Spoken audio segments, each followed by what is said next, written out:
Have you ever noticed how the deepest people, those who truly feel the world around them, seem to be disappearing from our lives? You know, those friends who could sense when something was wrong just by the tone of your voice, who genuinely cared about the details of your life, who asked questions that actually mattered? Where did they go? If you've been noticing this growing absence of truly empathetic connections around you, it's not coincidence or your paranoia. We are witnessing a silent but devastating phenomenon, the progressive disappearance of emotionally sensitive individuals from social interaction. And the reasons behind this reveal something deeply disturbing about the kind of society we've built without realizing it. Imagine for a moment the experience of being a highly sensitive person in 2025. You wake up and immediately your brain is bombarded by notifications, demanding quick and superficial responses. Every social interaction has become a digital performance exercise where authenticity is punished and superficiality rewarded. Your attempts to create genuine connections are interpreted as excessive intensity. Your real interest in others' emotions and experiences is seen as invasive or dramatic. Your need to process experiences deeply is incompatible with the accelerated pace that modern society demands. It's no surprise that many of these people have opted for isolation as a form of self-preservation. To understand how we got to this point, we need to look back and understand what happened to our collective capacity to value emotional sensitivity. For thousands of years, human societies fundamentally depended on individuals capable of reading emotional subtleties, mediating conflicts through empathetic understanding, preserving social cohesion through deep connections. These were the healers, counselors, mediators, guardians of communities' emotional wisdom. Their sensitivity was not seen as weakness, but as an essential talent for collective survival. The transformation began gradually with industrialization, but accelerated exponentially with the digitization of human relationships. Industrial society had already begun to value efficiency over connection, productivity over contemplation, but still maintained some spaces for emotional depth. Families gathered for long conversations. Communities had rituals that honored both joy and suffering. And there was time and space for emotional processing of experiences. What we live today is fundamentally different. We have created a social environment that functions like a reverse natural selection system, where the characteristics we most need as a species are systematically discouraged and punished. Emotional sensitivity, which should be valued as an evolutionary superpower, has become a disability in a world that prioritizes speed, superficiality, and emotional resistance. Consider how our social media algorithms work. They are designed to maximize engagement through quick and intense emotional responses. Content that provokes anger, outrage, or instant desire is privileged over anything that invites deep reflection or genuine connection. A sensitive person who naturally prefers slower and more meaningful interactions find themselves at a profound disadvantage in this environment. Their reflective posts are ignored in favor of more aggressive or sensationalistic content. Their attempts at authentic engagement are lost in the noise of millions of superficial interactions. But the problem goes far beyond social media. Our entire current economic structure punishes emotional sensitivity.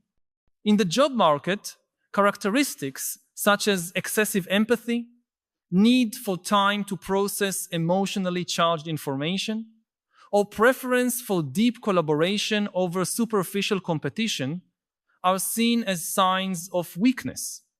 The most sensitive individuals frequently find themselves in toxic work environments where their ability to perceive and absorb others' emotions becomes a constant source of suffering. Modern education also contributes to this phenomenon. From early on, we teach children that success means competing, standing out, being faster and more assertive than others.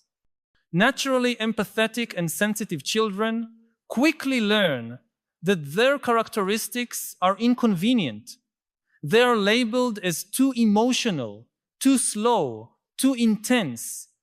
Many develop defense mechanisms that involve suppressing or hiding their natural sensitivity.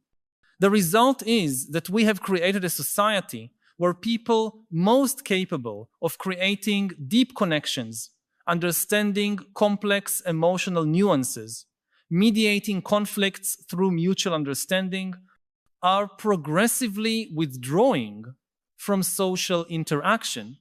They haven't completely disappeared.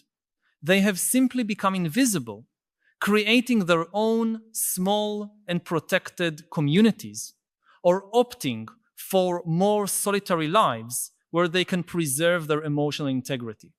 This withdrawal of the emotionally sensitive creates a devastating vicious cycle.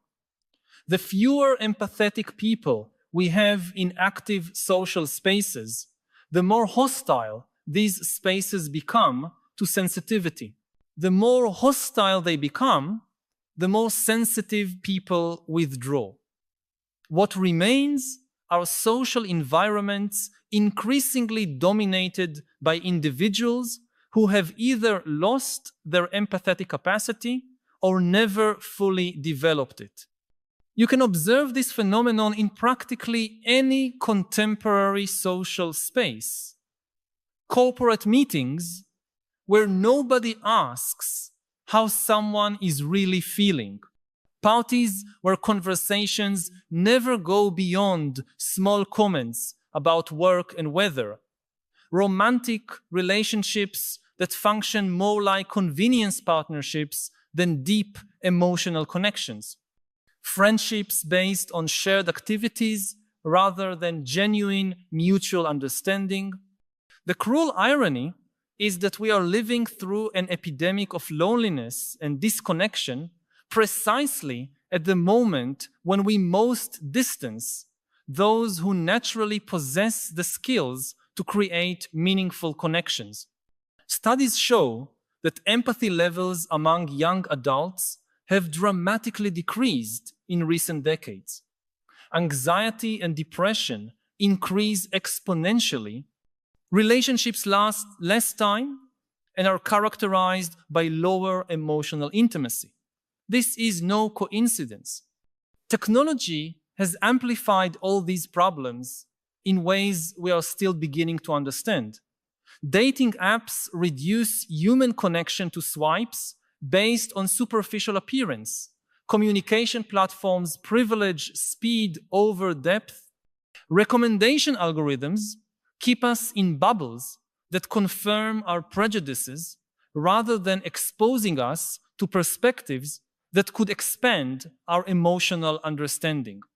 But perhaps the most disturbing aspect of this transformation is how it affects our collective capacity to deal with crises and complex challenges. Problems like climate change, social inequality, political polarization all require exactly the kind of emotional intelligence and empathetic capacity we are systematically discouraging. We need people capable of understanding multiple perspectives, building bridges between different groups, processing emotionally charged information without becoming overwhelmed. The absence of the emotionally sensitive also deprives us of an early warning system for social problems. These people are often the first to perceive when something is wrong in a group, an organization, or society as a whole. They feel tensions before they explode into open conflicts. They perceive suffering before it becomes crisis. When we silence or distance these voices, we lose our ability to anticipate and prevent problems. I want to pause for a moment to ask, do you also feel this absence of emotional depth in your daily relationships? This feeling that people around you have become less available for genuine connections, less interested in truly understanding how you are? I know it can be difficult to put into words, but many of us carry this weight in silence, believing that we are the ones demanding too much from others. If this feeling resonates with you, share your experience in the comments. It can be as simple as writing, "I miss deep conversations," when filling in with your personal experience. Your comment might be exactly what another person needs to read today to feel they are not alone in this search for authentic connection. So what can we do to reverse this trend? First, we need to recognize that emotional sensitivity is not a deficiency that needs to be corrected, but a capacity that needs to be cultivated and protected. Instead of training sensitive people to become less sensitive, we should be creating environments where this sensitivity can flourish. This means fundamentally rethinking how we structure our social, educational, and professional spaces. It means creating environments that value quality over quantity of interactions. It means implementing rituals and practices that honor the time necessary for deep emotional processing. It means developing technologies that facilitate genuine connection rather than just superficial engagement. At the individual level, each of us can begin to make different choices about how we interact with others. We can choose to ask deeper questions, listen more attentively, create safe spaces for emotional vulnerability. We can choose to value friendships based on mutual understanding over social convenience. We can choose to actively seek out those sensitive individuals who have withdrawn and demonstrate that there is still a place for them in our lives. We also need to rethink our relationship with technology. This doesn't mean completely abandoning digital platforms, but using these tools in ways that support rather than undermine deep emotional connection. It means actively seeking content that challenges us to think and feel more deeply, rather than just consuming information that confirms our existing perspectives. For organizations and institutions, this means implementing policies and practices that recognize and value emotional intelligence. It means creating work environments where empathy and sensitivity are seen as assets rather than liabilities. It means investing in training that develops emotional capacities rather than just technical skills. The future of humanity may very well depend on our ability to reverse this trend. As we face increasingly complex global challenges, we desperately need individuals capable of navigating emotional complexity, creating connections across differences, understanding the human dimensions of technical problems. But there are hopeful signs that a counter-revolution has already begun. Growing movements value mindfulness, emotional authenticity, and deep connection. New generations of entrepreneurs are creating technologies designed to facilitate rather than replace genuine human interaction. Therapists and coaches are developing methods to help people recover their natural empathetic capacity. Intentional communities are emerging where people consciously choose to prioritize relational quality over material success. Alternative schools are experimenting with curricula that honor emotional intelligence alongside academic development. Progressive workplaces are discovering that investing in employees' emotional well-being actually increases rather than decreases productivity. The critical question for all of us is, what kind of society do we want to create? One where only the emotionally most resistant survive, leaving us all more isolated and disconnected.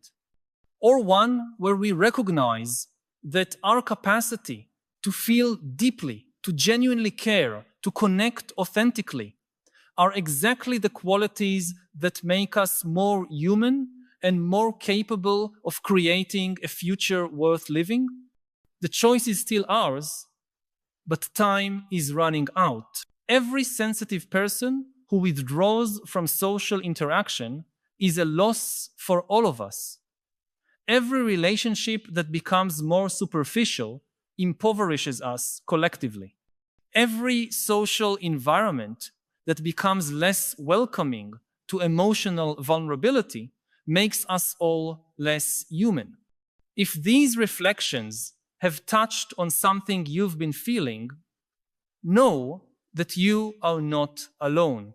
There is a growing community of people who recognize the urgent need to recover our collective capacity for deep emotional connection.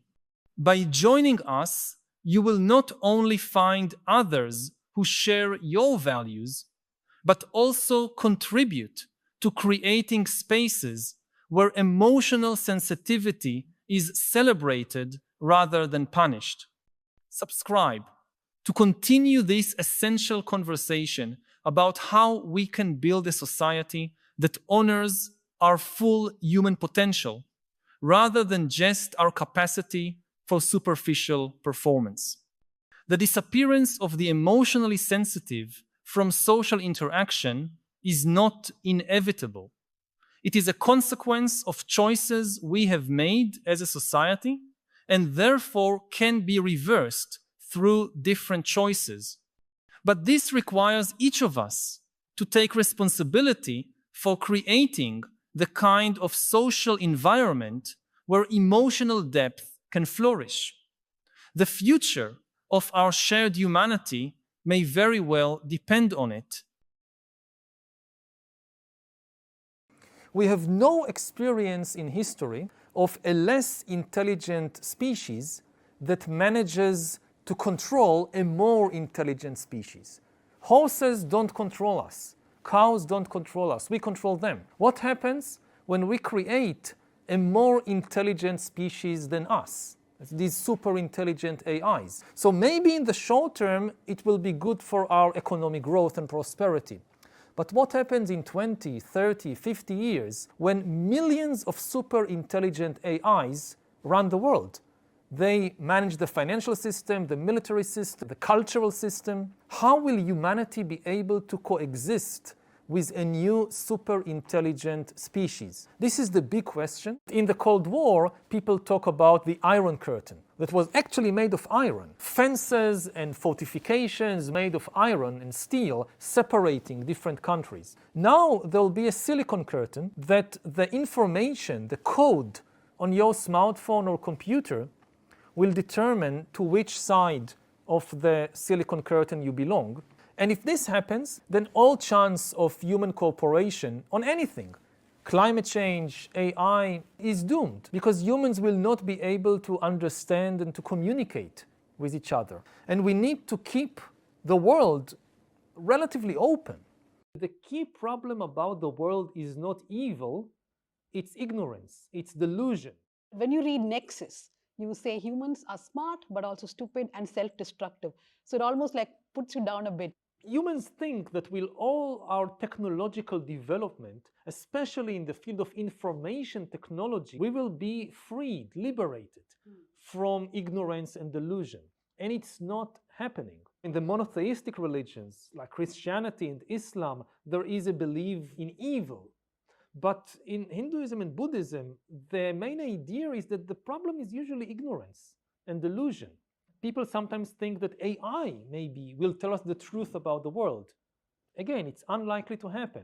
The danger is that AI will entrap us, imprison us within a web of delusions even worse than anything we have seen before in history.